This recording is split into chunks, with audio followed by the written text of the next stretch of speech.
Health Committee tonight. My name is Elaine Mahoney. I am the new chair of the committee, and we are kind of rebooting after a hiatus.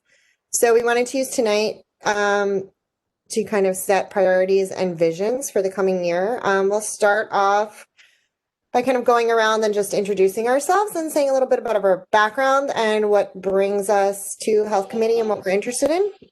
So my name is Elaine. I have served on the community board for about 5 years. I'm a urban planner with HPD, and my interest in public health and the health committee is from like a health equity lens, and how we can use the committee to kind of further equity in the neighborhood, and improve overall health through all the different facets of how that affects our lives. Tamika, do you want to go next? Sure. I'm Tamika Gibbs. Apologize. I'm actually in the car, so I will once I finish my introduction, I will turn my camera off. I'm Tamika Gibbs. Been on the community board 8. I believe this is my second or third term. Um, prior to being officially on the board, I was active on the community board maybe 8 years prior. I am from the health social service background. By trade, I'm a social worker for a city agency that deals with HIV and AIDS services for all New Yorkers. Lived in the community 20 years, born and raised in Brooklyn, though, on the other side. And I'm here to lend and accept all help as possible, much as possible. Good evening, everyone.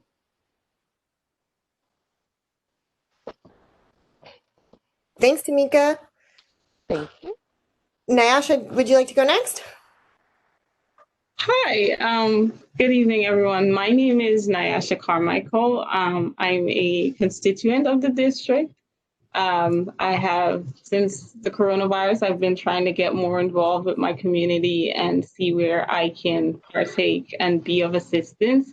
I'm actually, I work in CUNY and I also attend CUNY, so I'm getting my master's in public health, global health perspectives. So hello.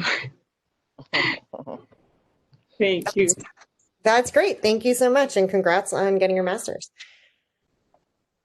Luce, do you want to introduce yourself as well and do a brief? Yes, thank you so much for the opportunity. Luz Martinez from the New York City Poison Control Center. I'm one of the community health educators, and I wanted to take this opportunity to talk a little bit about the webinars that we're offering in the community. We have the carbon monoxide poison prevention. So if this is something that probably you want to set up, we'll be more than happy to collaborate with you. We also have a medicine safety workshop for older adults, another one that's for parents and caregivers, and another one, medicine safety for during COVID. Some of the things that we should keep in mind being that there is multi-generational individuals living in the same household. So there are some precautions that we want to highlight. We also have a medicine safety related to falls prevention. This would also be beneficial for older adults. So anything, we're still continue developing more and more topics now that so we can offer a variety of workshops and webinars. Yeah. So I don't know if this is something if the committee usually does to set up webinars in terms of health. Yeah, that's me too, but I'm gonna go ahead and put our general email in the chat. And if you want to send us whatever Okay, great. information you have, you can go ahead and Thank you. forward it and we can go from there. Thank you so much. Excellent. Thank you. Thank you. I'll Michelle, go through the introduce introduction. yourself. I'm Michelle George. I'm the district manager. I've been district manager for 11 years. I'm just here to help you guys out, oversee the committee, make sure everything runs smoothly behind the scenes. Thank you. Thank you, Ms. George. You're welcome. Okay, well, pretty good. So yeah, I mean, thank you guys for coming out. We are a small but mighty group. Yeah. So when Tamika and I spoke about a month ago about getting this going, we talked about a lot of different ideas. But I think overall the main ideas that we came back to was just that like health is such a broad topic, and it has so many different facets and interpretations, right? Like our economic health, our social health, our physical and our mental health are like all things. I think particularly with COVID, it's really brought home how wide reaching health is in like every facet of our lives and how important it is in every facet, and how if just one of those four kind of like pillars is failing, the other three are equally weakened. And so I think it would be great for the committee for us to kind of like say, here are some short-term goals, like maybe in each of those areas, like one for each area. But to also define kind of like an overreaching mission statement or framework for the committee as a whole. And so I kind of thought we could use tonight just as like a brainstorming session. And the vision is to capture whatever we learned tonight. And I will put this into like a presentation that we can share with the broader CB8 community to hopefully like pique some interest, but to also get some feedback from the community on like what is important to them and how we can best serve them. So yeah, so that's my short spiel. So yeah, as I said earlier, when I think about an overall goal and mission statement, I really think about health equity. Do you guys have any?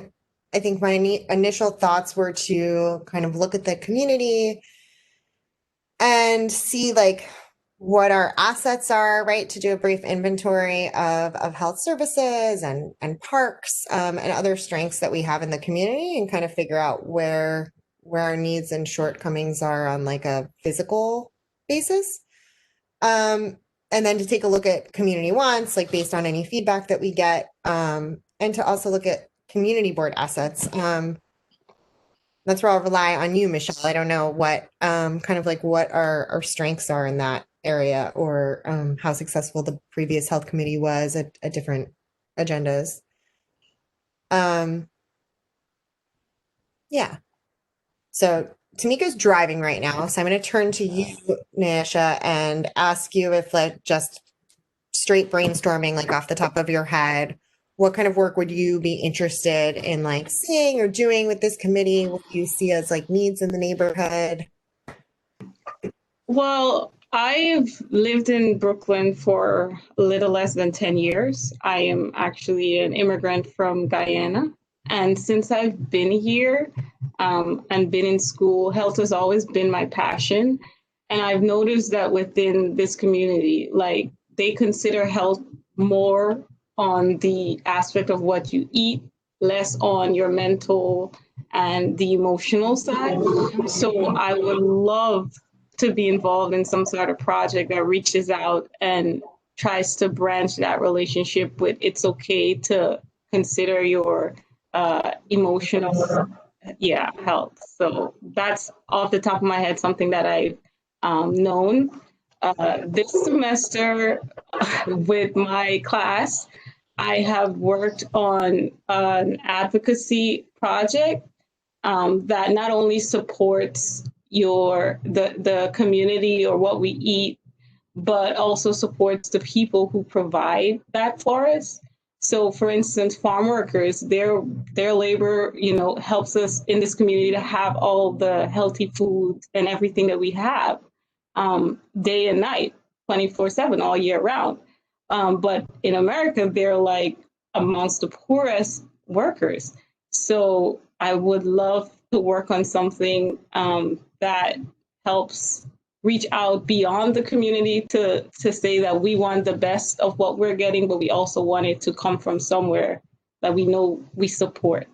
At the moment, the City Council has a resolution 1156, which simply just calls on Wendy's to join a Fair Food Program, which is a great partnership that supports farm workers in New York and across the US. So I don't know if that's something that we can publicly support, but I would love to know that that's something we also do.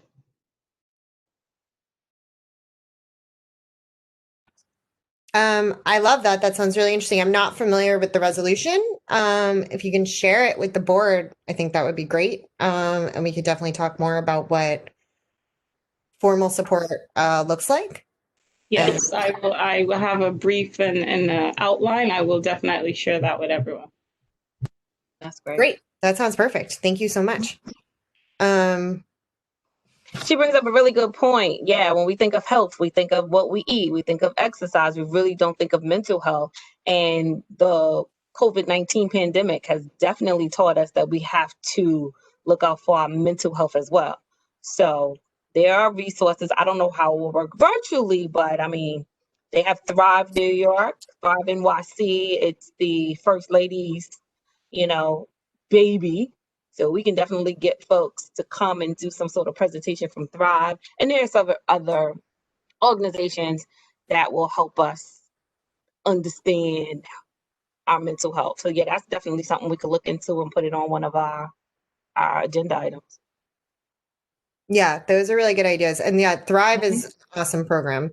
And I think interestingly, right, like there's a lot of things about COVID that have challenged mental health, but in the way of access to services, I think it's actually maybe improved, right? Because whereas people might before like maybe had difficulty getting to therapy because of like scheduling or cost or whatever, right? The ability to just do therapy digitally makes it a lot easier for a lot of people. So yeah, that's one of the really great things that I love about what's happening with Thrive. Great. Is this like your first meeting in terms of setting up the mission statement or okay, I'm so lucky. Yeah. Yeah. This is great because some of the zip codes that you have it for Community Board 8 happens to be one of the zip codes that we focus. That's 11238, I believe, is part of also That's one of of your them. community. Yes. Yeah.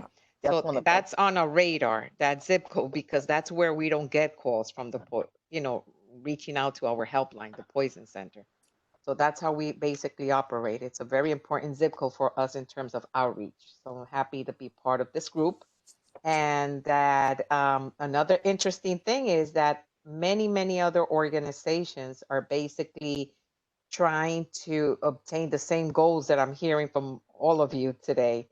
And that's to kind of create collaboration. I've been part of a lot of other coalitions that are being formed now because of COVID. Before, there were many coalitions, but now I find that everybody understands that coalitions are extremely important because if you as an agency cannot reach your goals, you can support another organization that's also working in the neighborhood.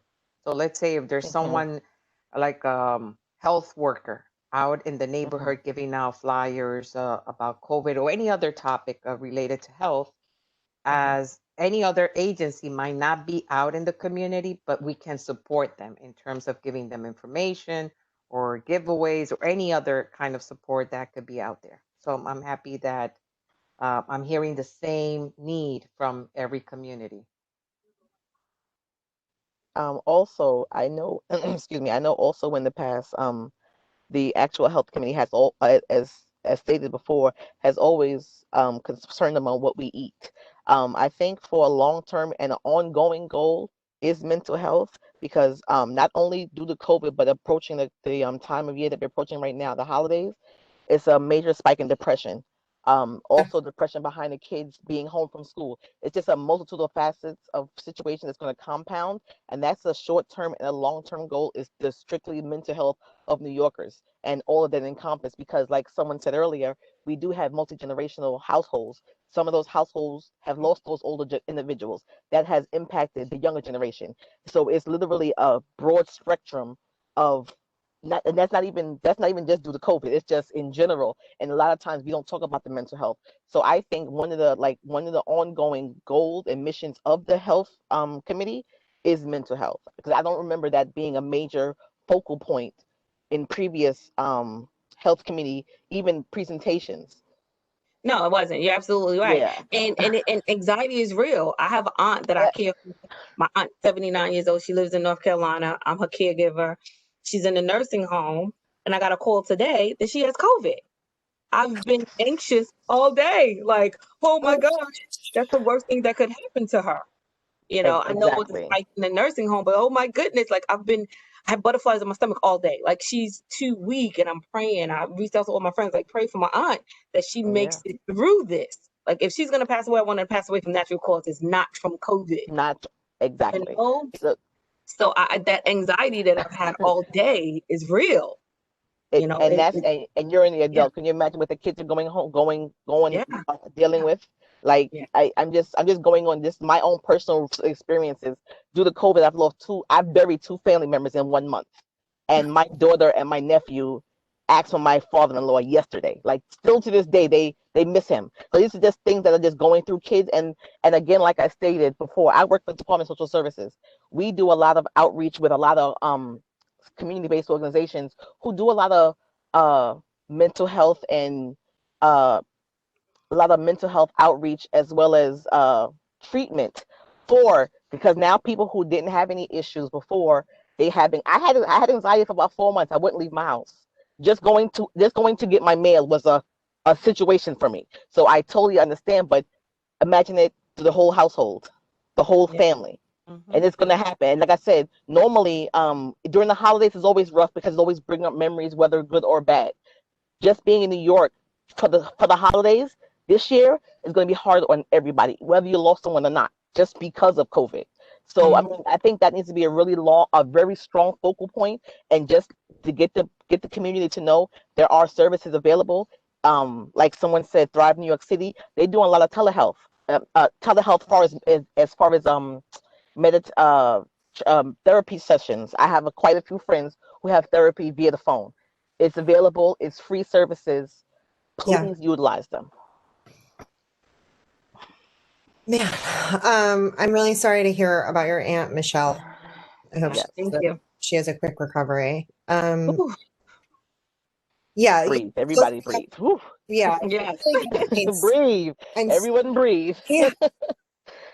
So I think it's awesome that we all agree that like mental health should be a long-term goal priority. It sounds like we immediately have a short-term goal of like a push within the community to make people aware of Thrive NYC. Yes. I know that they've certainly done an advertising push, but I feel like it's been really strong with like I feel like I know about it because I work for the city. You know what I mean? Yeah. I don't feel like most people in the communities know about it. So maybe a short-term goal of pushing out Thrive NYC materials. Michelle, like you mentioned, inviting them to do a presentation. I think that's a great idea. Mhm. Yes. Then also, um, maybe I don't know if we have like any funds at all. I'll look into that. But if there's an additional, right, something as simple as like flyering. Like I feel like sometimes our meetings don't get out to like the broadest, are not necessarily like representative of how dense and huge the community is, right? So I don't know if there's some sort of like I mean, additional. we can do flyers. We can do flyers. That's no problem. But who is going to disseminate the flyers? So we can do flyers. I have plenty of paper and I have a great copy. And we can do flyers. But we do e-blast. I mean, our e-blast goes to over 1,000 people. So, I like so flyers. I mean, if but people feel comfortable, I like flyers, even if they're not the best thing for the environment. Mostly just if we can tie it in with some sort of like a holiday campaign. Right? Like you brought up the holidays are super sad. Like that makes me think of like holiday cheer efforts, which is like extra challenging in a time that you're not allowed to Yeah. spend time with people, right? Yeah. Yeah, So or you can usually probably reach out to the food pantries because when they go and pick up the food, um, they can insert that flyer there for you. So you actually don't oh, need great people idea. to it is a great need idea. you That don't is a need great people idea. to go and distribute them and expose themselves more. You can just give Brilliant. it to the church, to the food pantries, what's That's a the great soup idea. kitchens. Mm-hmm. That's a Just great give it to idea. them and they'll put it in the bags. That's a great idea. Yeah, I love that. Cool. So That's that's really an example of using a community-based organization that's already doing some Mm-hmm. certain job Mm-hmm. and they're supporting us and vice versa. Yeah, that's a great idea. very cool. Yeah, so we'll do the presentation, flyers at the food pantries and other social service centers. Is there anything you guys can think of that we might be able to pull off on a short timeline that's like holiday based to raise people's spirits? We only have lights on Vanderbilt. Is that right, Michelle? Lights on Vanderbilt, lights on Flatbush. Yeah, just Flatbush, Vanderbilt. That's Washington no longer has lights. Yeah, just those two avenues, Flatbush and Vanderbilt. Okay. Nostrand did a tree lighting last year. I'm not sure if they're doing it this year. So they lit up the trees. Mark and Irsa and Deb, Gail, they're very instrumental in getting the lights put up along Nostrand. But it's not like across Nostrand, it's just on the trees along Nostrand. Right. No, I remember that because there was like an issue with the permits because it was like not enough timing or whatever. Right. Yeah. Gotcha. Okay, so maybe fundraising for lights on the other avenues, like just on the trees. Is there a way we can contact the I know Nostrand Avenue has like some kind of a Nostrand Avenue Merchant Association or something. Just to Well, they're relatively new. They're relatively new. They're trying to start it. They probably don't have funds. Yeah. The lights that we were able to purchase actually came from a proposal that our economic development committee actually wrote, and they got funds from Assemblywoman Richardson's office to provide those lights. So that was like, I mean, I'm sorry, go ahead. It's a lengthy process, and it takes a little while to get the funds. So we definitely wouldn't be able to get it for this year. But so Health Committee has $0 in the bank. Well, no committees have any money in the bank because we're a city agency, so no committee has money. Well, no, but I mean, like with Economic Development Committee, there was those funds from Richardson, and then there was like some other council person But it was also given but funds. it's not like cash on hand. So the way that works is a reimbursement. So we spend the money, and it came from Friends. So Friends has a little money in the kitty. That's our nonprofit organization, Friends of Community Board 8. Yep. So they have a few dollars. So they actually had to spend the money, and then Richardson's office reimbursed us for what we spent. But it's handled through the Friends, the nonprofit. Community Board 8 is the city agency. We don't handle that at all. We can't deal with money at all. Right. Our nonprofit can. Yeah, our nonprofit can. Gotcha. Okay. Okay, so that would have to be like a fundraising thing. I feel like that's still doable though. Lights aren't that much. It's a solid maybe. Let's see, other. But you got to think, it's more than just lights. Like, I mean, you coordinate with Mark. I think it was 63 trees or 65 trees along Nostrand Avenue that needed to be lit. And it takes more than one string of light per tree. And then we needed manpower. We needed manpower. So we got a few guys from Bergen House, the homeless shelter, the men's shelter, to assist us. Yeah. Freezing cold to do it. But then we had to, well, we didn't have to, but I paid out my pocket. I provided lunch. They worked out. I bought hot chocolate during the day. Like it was extremely cold the 2 days we did the light. So, we got to factor in those things. You definitely need manpower. We definitely didn't have enough people. I think we had 4 guys from the shelter, plus Deb, Irsa, myself, Mark, and it still wasn't enough. I mean, we did it over 3 days, I think. 3 or 4 days. It was really cold. And I don't think we did the best job because it was so cold. You need to start installing lights in September when it's warm. We did it in the dead of winter, and it's true. And then I think the lights that we purchased were not the best lights for the effect that we wanted. So you see, especially in a city, in different parts of Brooklyn, like the lights really illuminate. They're nice, bright lights, and they really light up those trees. I mean, we bought lights. They sparkle, but they weren't bright, lights. We ordered them from Amazon, but they didn't give us the effect that we wanted. So after it was all done, I drove through and it just like fizzled. It didn't Oh, sparkle like I needed it to. It just didn't give me the effect. All that hard work and freezing cold, it just didn't give me the effect that I was looking for. So it's the quality of lights, the wattage of the lights. It's a lot. And of course, as you increase the wattage, it increases the cost. Prices. So there are a lot of factors that come into play. Yeah, there are a lot of factors that come into play. all right. So maybe feasibility, save lights for next year. Yeah. Is it possible, Ms. George, question, Yeah. are committees allowed to have like fundraisers? I'm listening to all of the, I'm trying to learn from the missteps that happened last year to not have them next year. So, and I'm like, okay, this is December. We're already in December. We can't bring it into December, but that's a goal. We can start fundraising. Can we start fundraising for that to start in January, or maybe even let's say the springtime, so we can have lights installed by September, no later than October? Sure. So if you fundraise, if folks are giving you checks, the checks need to be made out to Friends of Community Board 8. Gotcha. Friends of our nonprofit, because Community Gotcha. Board 8 itself can't fundraise. So any donations, if it's like a check written out, it needs to go into Friends of. Okay. Make sure it's Friends Friends of Community Board 8. Gotcha. Okay. That's the Yes. organization that can fundraise. Community Board 8 can't fundraise because we're a city That's right. agency. We can't do it. I know that. Right. I remember Friends our conflict boards of interest. Yeah, I'm but fully aware.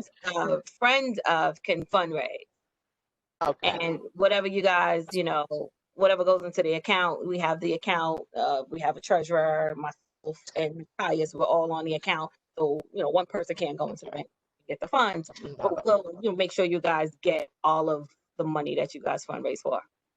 Okay. So yeah, you can definitely fundraise. Good to know. Okay. What's other near-term mental health stuff we could do? But this is the thing about health, not to cut you off. This is the thing about health. And yes, our health is very important to us. And over the years, the previous health committees, because Kwasi Menza, he was the head of the last one, but we have several before him. So we have really great ideas. We have a lot of good speakers. It's really difficult. I find it challenging to get people through the door. I mean, we have a panel full of people, really good speakers, and mobile units, and we have everything, and we just can't get the people to come. They don't come to health fairs. They really don't come out to health fairs. I think that's going to change now. Yeah, I'm about to say so. we gotta get a little active. I'm sitting here thinking, I'm like, okay, we can have if we can literally get some kind of because I'm not even gonna bring it up, but we can have some sort of like you said, we have access to mobile vans, and we can do a whole drive around certain things, and it will incorporate a lot of things. We can have I don't know, in the ideal pre-COVID. I'm talking pre-COVID. I was gonna say, I don't know how this is gonna work right now. That's what I'm about to say. Like, I have done myself health fairs that had included all kinds of screening for everything, and then they had like little workout side over there so people could get them moving and get the people involved, just not in one thing. One thing might not be an interest, but that's what I normally would see. But I don't know how that would work now post-COVID. That's my concern. So maybe we can probably. I'm envisioning. We can probably have some, like, far as speakers go. People will come to hear the speakers, but at the same token, we have to get them moving. One thing I was thinking about, having a how to meditate that can work on your mental health. Like, I don't know how to meditate. People have been trying to tell me how to do it. I don't know. I need somebody to physically show me how to. So if we had like a webinar or something where how to do this for the newbies, like that could be a door opener for some people who are really like, I'm interested in it, but I don't know where to start at. But if I had someone to sit there and help me walk me through this, that would get people interested in these stressful times, just to like breathe. I think Tamika's right. I mean, like, one, You have us now, so that's already a win. Two, like for better or worse, COVID has made health like very sexy, right? Like it's that thing nobody wanted to pay attention to, but now we were all like, whoops, that's really Yeah. important. So I think that alone is like really going to increase interest and participation. Yeah. Right. Mhm. I think, attendance from tonight's meeting aside, this is a particularly bad day because school closed today. So I think it's Yeah. great for people. I know by 5 o'clock, I certainly was like, oh God, I can't do one more thing. I was in the office for a couple of hours. I rushed here. I got here at 10 to 5. I was like, let me set up for the meeting real quick. Yes, thank you. Mm, Yeah, so I mean, I think that's all true. I think it's great we've got like a mental health initiative. Of the other kind of like three pillars we talked about, like economic, social, and physical, it sounds like the primary function of the health committee in the past was focusing on the physical. And that almost maybe for this group, that might be like at the bottom of our prioritization list. I know there's definitely been a lot of work in the community in the past on like food deserts and more access to fresh foods, etc. I think good progress has been made on that front, but maybe still worth just as part of like an inventory to see where that is at. But so then I guess the next step would be to kind of define between the economic and the social, what's our number 2 slot? I think personally, I would say probably economic, only because it's such a dire need right now. yes. Yes. I second that motion. Yeah, so maybe like workshops on like what healthy finances look like. I feel like really basic budgeting stuff is like a thing not everybody gets. But I think that's something you guys should partner with the Economic Development Committee on, because they're newly forming as well. So if you guys partner with them on that, make the audience even greater. Beautiful. Love it. Yeah. Maybe we can set up, maybe this is just I'm just tossing out ideas. Maybe we can partner with the economic committee to do like a 3-part series, like a 3-part series that will continue every month, building on the previous month's goal. Like what did you say, Elaine? I'm sorry. Building what did you say? Building a good budgeting. Yep. Simple budgeting, finances, credit health, and then wealth building. Like that could be like a 3-part, like one could build on the other, and that could like be a 3-part series, and that would incorporate 3 full months and possibly have well, I know it would have to have, that's not my forte, but have presentations on how, or maybe find one presenter that can actually do parts and how we can move forward to the next step. So, okay, we learn how to budget, like how we get our credit up, or how we get financial security, and then move into wealth building or wealth management or things. I'm looking to build on one thing after another, because these are things that you do day to day. It's not just a one-day thing. It's not everything. It needs to be incorporated in our everyday lives. I think that's amazing. Hello. The only thing I would add on to that Yes. is taxes. And Did I maybe hear- we target. Sorry, was I just babbling? No, that was great. I think everything you said is totally on point. I love all 3 of those themes and the idea of building up. The only thing I would add to it is to also add a section on taxes. And for us to also consider when we partner. You're breaking up, Elaine. I can't hear anything. Oh, I'm sorry. Is that any better? It's much better. Yeah? Okay, cool. I was saying I loved all 3 of those ideas of like sessions that build upon each other. The only thing I would add is also to do a 4th session on taxes and to time that one for March. Perfect. And I think maybe like gearing it towards women, right? There's this frequent thing that like women tend to be like the ones who are truly in control of the household budget, because they're like shopping. They're spending most of the money that is like the extra money or like the not straight bill or housing money. You know, they're doing the grocery shopping, they're buying the stuff for the kids, etc. But a lot of times, like financial planning is like not aimed towards women, regardless of that being the reality, right? So maybe if we can find some speakers for those sessions that are like specifically like female financial planning oriented, I think that could be really cool. Yeah. Something I also noticed that it piques everybody's interest right now is the scams for seniors.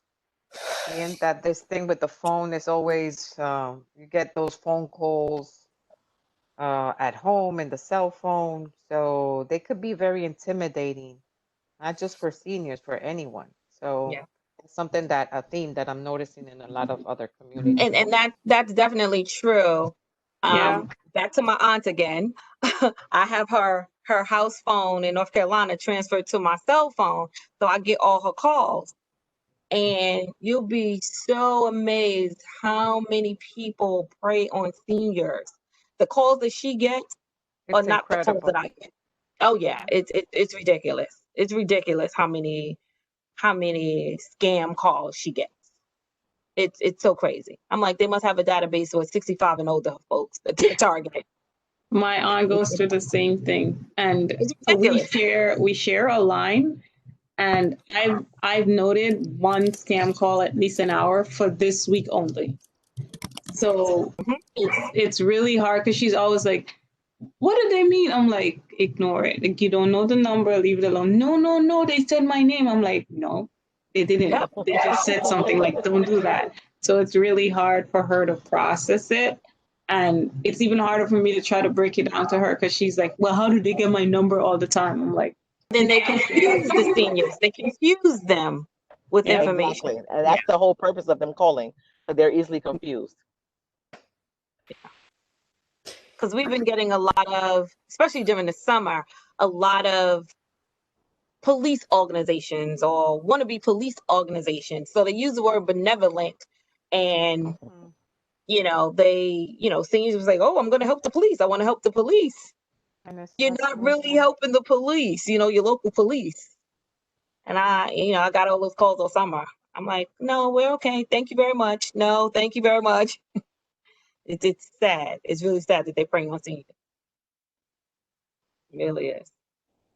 So that's good. That's something you guys can partner with the senior committee. So that would be really good. The only thing about our senior committee, they do they're not as savvy to do a video conference yet. They're still doing conference calls. So Yale's meetings have been via conference call. I would say for the seniors, though, whenever we do a presentation like specific to catfishing, it should not just be targeted at seniors, right? Like, it should, Mhm. yeah, it should Everyone. definitely include everyone who touches their lives. Yeah. Mhm. Yeah, my mother-in-law has been a catfishing victim for the last 3 years. We are still dealing with it. Oh wow. Mm. And a lot of it honestly goes back to like the mental health conversation, right? Because I think a lot of it stems from, depending on the approach they take, it's like loneliness, right? Like of these like fake relationships that you're willing to Mm-hmm. Mm-hmm. invest a lot of time and money in.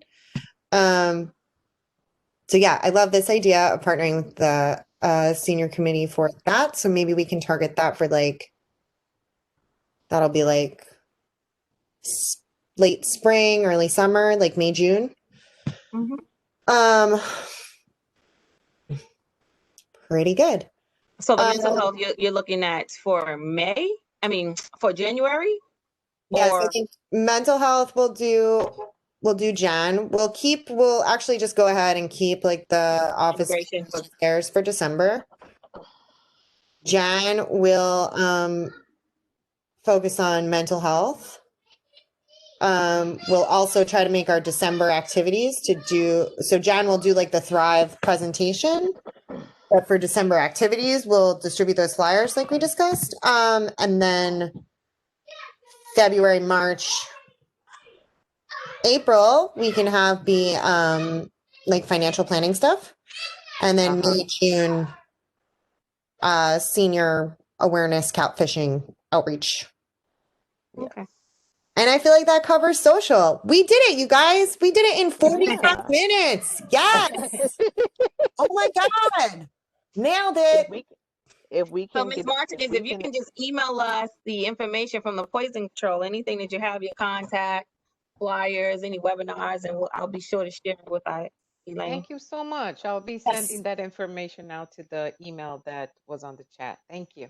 Appreciate Yeah, it. that's really great. And we'll work it into one of these thematic groups for sure. Pretty good. All right.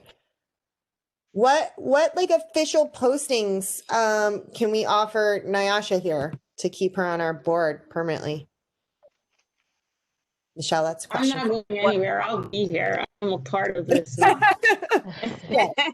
All right. So I just need her email address, which I'll get, and I'll add her to the health committee list. All right. Yes. All right. So that I'm sounds like here. a plan. we have one member. So, It's quality and not quantity. absolutely. Pretty good. So I'm sure we'll grow the committee. I'm sure the committee will grow. yeah, definitely. Yeah, so another thing also for the January meeting, I would like to focus on putting together like a presentation that outlines everything we just worked on, right? So we can kind of pitch it to the board and do a little teaser and get more people to sign up. Okay. Question. Just That's a quick pretty good. question. Yeah. Jan, you said for December, was that Thrive New York City information? Use a Thrive NYC flyer? Yes, that we would like to distribute the flyers to all the food pantries because that'll probably also be like peak, right? Like peak need for food and mental health. Okay. If it's if it's possible, I would like to have them before the 20th, around the 20th, because I can actually my Mosaic Club is actually feeding the hungry in the community for the holidays, and I would love to give that one to everybody. We used to get a lot of the men's shelters, but for the past 2 years, we've been getting a lot of people who aren't homeless. So we just call it feeding the hungry. So we Wow. just feed the hungry. I like to pass information on to them as well while I have the captive audience in case they need it. Okay, so we'll reach out to Thrive, see if we can lock them down for a date. Once we do that, I'll work on a flyer and we Thank can you get it so to you. much. Sure, absolutely. Love it. Thank you, Michelle. You will have to send me a reminder because I have a lot of email. Just send me a I reminder. understand. Are you I will. I'm not busy. Michelle, I know you're busier. I was telling Elaine, I said I work harder now that I'm working from home than if I Oh was my working in the office. You have no idea. I Like respond to emails at 8:45, 9:10, 7:12 in the morning. the amount of WebEx and Teams and oh my Zooms and That's why I I've sent the never gone to email so out. many meetings in all my That's why years. I sent the email out saying, like, I just need to confirm so I can put this on my calendar because I have a lot of meetings Yeah. all throughout the week. I'm like, okay, make sure I don't forget this. Yeah. Okay. Yes, I've been busy. I mean, and the great thing is I don't have to physically travel to the meeting. Yes. But yeah, being present, you still have to show up. Yes, you do. But this is great. This is a great start. A great first start for us. Great. When is your next meeting? I have it on the calendar. Yes, our next meeting is going to be in December. December 17th, I have. Okay, great. So we're going to stick with the third Thursday, correct, ladies? Does Yes, that still work for everybody? Third Thursday? Yeah, Expo. December 17th. Adding it right now. Nice. And 5 o'clock. 5 o'clock's good. Yep. Copy. Okay, great. It's been a pleasure, ladies. Thank you so Yes, much. thanks for joining. Great Thanks for joining. opportunity. Hope to see you next month. Okay, Yes. great. Take care. Bye. Thank you all Everybody so have a happy much. Really holiday. excited to work with you guys and have a I great am. Thanksgiving. Yes. Same to you guys. You have a good one. Looking Bye forward. bye. Yeah.